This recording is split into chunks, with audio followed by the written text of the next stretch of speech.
What if the next business revolution isn't coming from IITs or IIMs, but the narrow lanes of Kolhapur, the tiny streets of Solapur, or the workshops in Chakan? Few years back, I was at a strange crossroads with my own mind. Throughout our childhood, I was told that success means MBAs, this white collar jobs, big businesses. But two conversations shook me.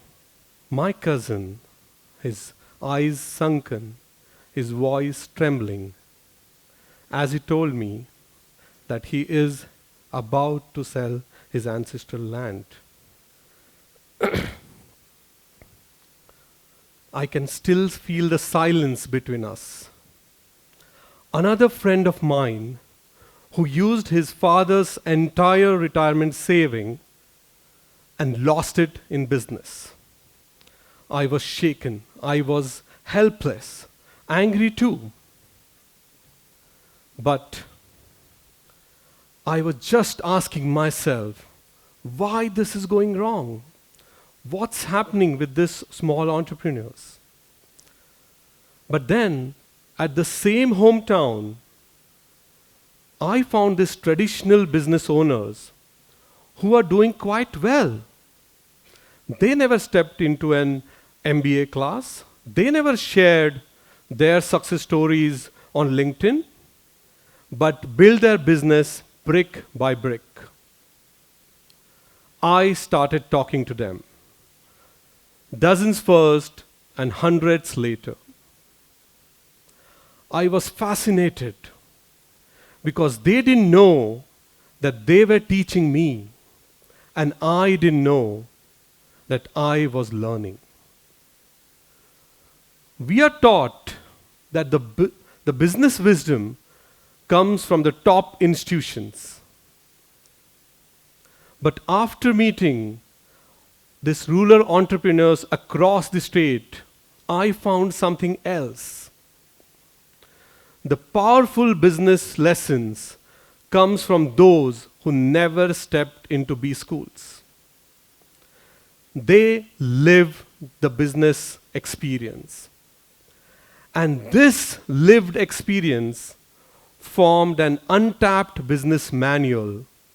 It was raw, real, and waited to be learned from. Today, I want to bring to you some stories, some lessons from this business manual. In Carthage, one of my tenants, a Marwadi businessman, he chose to rent my flat instead of buying one.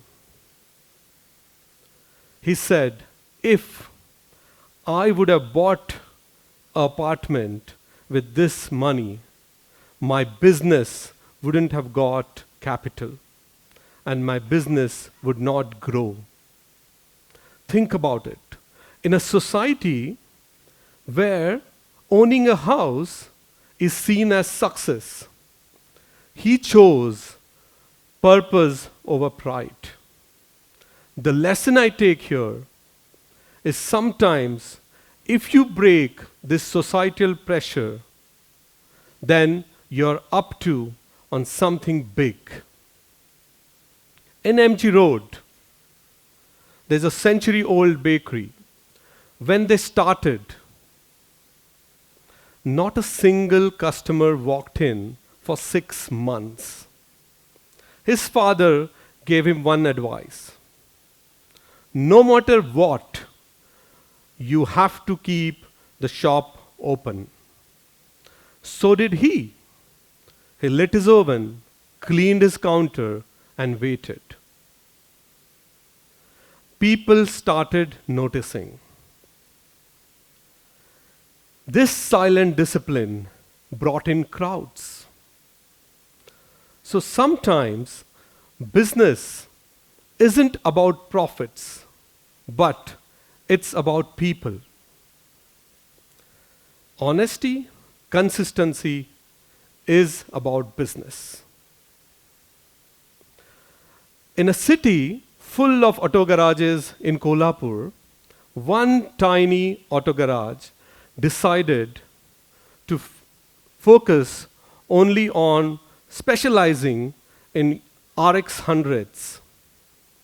And soon he became the go-to garage across Maharashtra.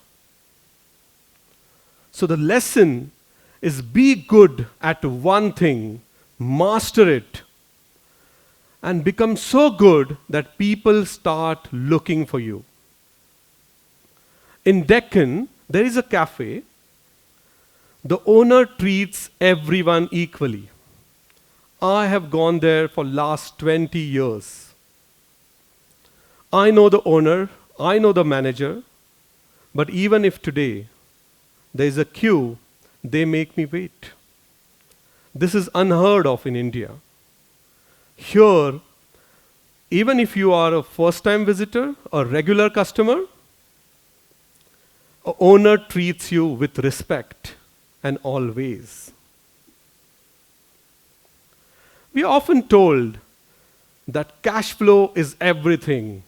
Cash management, revenue projections, balance sheets.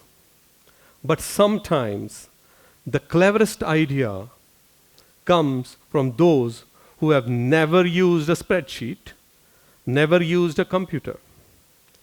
I asked a rickshaw person that how do you manage this 2,000 rupees daily?